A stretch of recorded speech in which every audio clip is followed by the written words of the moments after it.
Hello everyone, আসসালামু আলাইকুম। কেমন আছেন সবাই? লিঙ্কডইন মার্কেটিং এর নতুন আরেকটি ভিডিওতে আপনাদেরকে ওয়েলকাম করছি। আজ আমরা দেখব কিভাবে লিঙ্কডইন পার্সোনাল অ্যাকাউন্টে কাস্টম ইউআরএল ক্রিয়েট করতে হয়।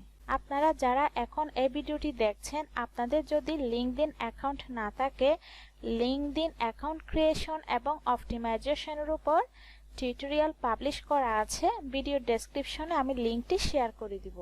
চলুন এবার আমরা দেখি কিভাবে কাস্টম ইউআরএল ক্রিয়েট করতে হয়।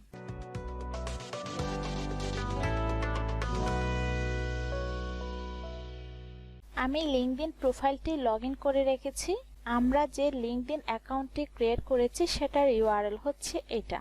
মূলত ইউআরএল হচ্ছে একটা অ্যাড্রেস। প্রত্যেকটা ওয়েবসাইট সোশ্যাল মিডিয়াতে আলাদা আলাদা ইউআরএল থাকে। আপনি যখন সোশ্যাল মিডিয়াগুলোতে অ্যাকাউন্ট করেন তখন অটোমেটিক্যালি আপনার নামে একটা লিঙ্ক বা ইউআরএল জেনারেট হয়ে যায়। একজনের ইউআরএল বা লিঙ্ক আরেকজনের সাথে ম্যাচ হয় না। যখন কেউ আপনার ওই নির্দিষ্ট ইউআরএল বা ইউজার নেম দিয়ে আপনাকে সার্চ করে, সেক্ষেত্রে খুব সহজে আপনাকে খুঁজে পাবে। তবে সোশ্যাল মিডিয়াতে যেমন লিঙ্কডইন, ফেসবুক, ইনস্টাগ্রাম এবং আদার যে সাইটগুলো রয়েছে সেগুলোতে অ্যাকাউন্ট ক্রিয়েট করার পর যে অটোমেটিক্যালি ইউআরএলটা ক্রিয়েট হয়ে থাকে, সেই ইউআরএল-এ বিভিন্ন ধরনের নাম্বার থাকে। এই যে এখানে দেখুন, এই প্রোফাইলের মধ্যে আমরা দেখতে পাচ্ছি www.linkedin.com/in/ নাম আছে, এরপর নাম্বার। এখানে আপনার ইউজার নেমটা হচ্ছে এই পুরোটাই।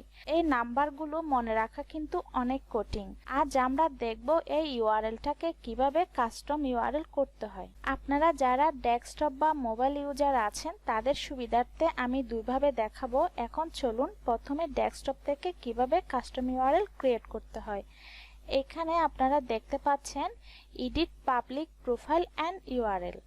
এখানে যদি আমরা ক্লিক করি, দেখুন এখানে আমরা আবার দেখতে পাচ্ছি edit your custom URL. Edit করার জন্য আমরা এই পেন আইকনে ক্লিক করব। এখানে আপনারা আপনাদের নামটা দিবেন। আমি আমার নামটা দিচ্ছি। দেখুন এইখানে ইউআরএল ইজ নট অ্যাভেলেবল। এই বিষয়টা আপনারা খেয়াল করবেন। যখন কেউ একবার আপনার ইউজার নেমটা ইউজ করে ফেলে, সেক্ষেত্রে দ্বিতীয়বার সেই ইউজার নেমটা ইউজ করতে পারবেন না। এখানে যেমন এই নাম দিয়ে কিন্তু আগে থেকে একটা অ্যাকাউন্ট করা হয়েছে। আমি এটার সাথে অন্য কিছু অ্যাড করব। এখানে একটা আন্ডারস্কোর দিচ্ছি। আচ্ছা, এখন ঠিক আছে। আমরা এখান থেকে ভিউ প্রোফাইলে ক্লিক করলাম। আগে আমাদের ইউআরএল এর সাথে যে নাম্বারটা ছিল এখন কিন্তু নেই। আমরা যে নামটা অ্যাড করেছি সেই নামটা চলে আসছে। এবার আমরা দেখব মোবাইল থেকে কিভাবে এই কাস্টম ইউআরএলটা ক্রিয়েট করতে হয়। আপনাদের যাদের লিঙ্কডইনের অ্যাপসটি ইনস্টল করা নাই, আপনারা প্লে স্টোর থেকে লিঙ্কডইনের অ্যাপসটি ইনস্টল করে নেবেন। ইনস্টল করার পর আপনারা আপনাদের লিঙ্কডইন অ্যাকাউন্টটি লগ ইন করবেন। আমার লগ ইন করা অবস্থায় আছে।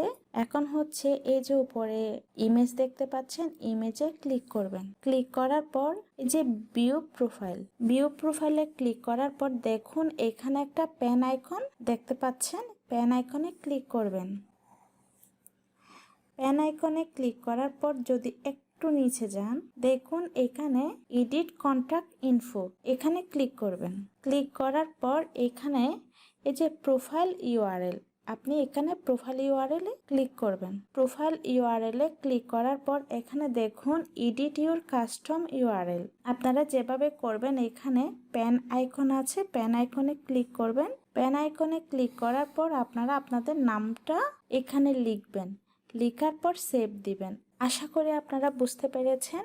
আপনাদের যদি কারো কোনো কোয়েরিজ থাকে, আপনাদের ফ্রি সাপোর্টের জন্য ফেসবুক গ্রুপ রয়েছে।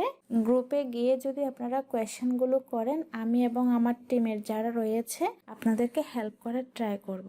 তাহলে ভালো থাকবেন, সুস্থ থাকবেন। আল্লাহ হাফেজ। দেখা হচ্ছে নতুন কোনো টিউটোরিয়ালে। আসসালামু আলাইকুম।